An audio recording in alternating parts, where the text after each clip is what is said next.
Hello, Fowler Community Church, friends and family. It's David back here with you, and today we're going to pick up our study on the book of Revelation.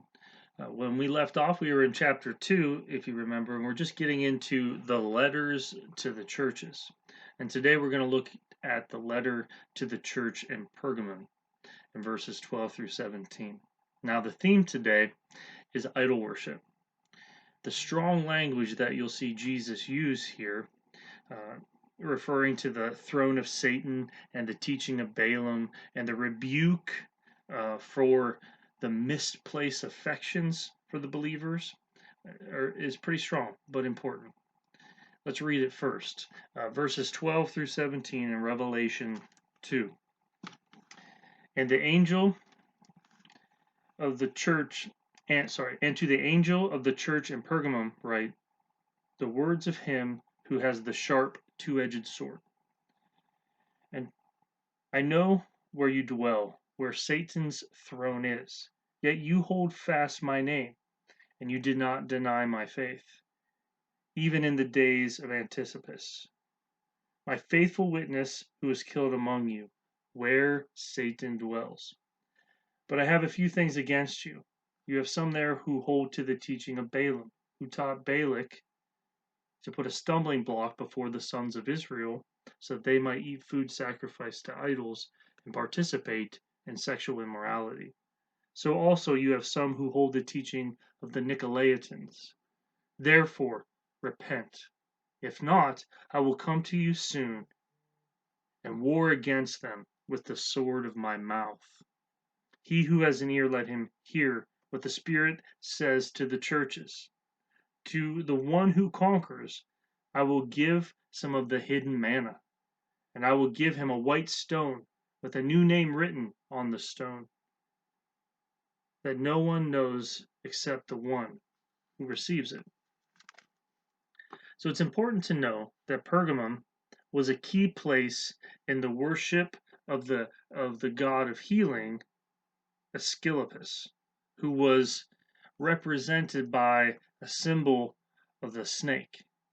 Also, there was a very large altar to Zeus there that included images of serpents. Perhaps this is one of the reasons why Jesus places Satan's throne here.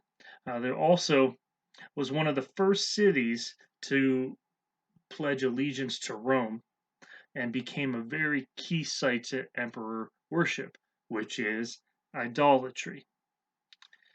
There were some, though, in the church that were strong in their faith, and they did not deny Jesus. In fact, there were martyrs. But others were failing in the temptation of idolatry at the time. Whether they were participating in idol sacrifices and eating food sacrificed to idols, or struggling with sexual immorality, or the temple prostitutes.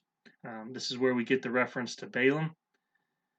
But they were not being faithful to Jesus, and he warns them of judgment. But those who persevere, Jesus says, will be rewarded. Whoever repents will receive this hidden manna, which is nourishment and strength from Christ. Or they'll receive a white stone, which were very highly valued at the time, and this stone would have a new name on it, a new status, perhaps a child of God. You know, as Christians, we can be very vocal about our faith publicly, but find ourselves struggling personally or privately with idols. Sometimes the greatest danger to our faith are the small things, are the subtle things that steal our affections away from Jesus.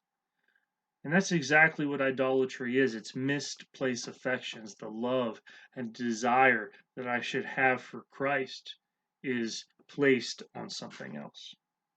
So that begs the question, are there idols in our lives that we need to repent of?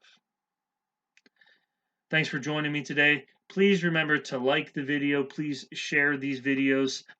We invite you to join us for in-person service on Sunday mornings at 10 o'clock. We also are streaming live on Facebook, so check us out there. Keep the community rolling, whatever that is in with our communications on Facebook or in person. We really miss you guys. Have a great week.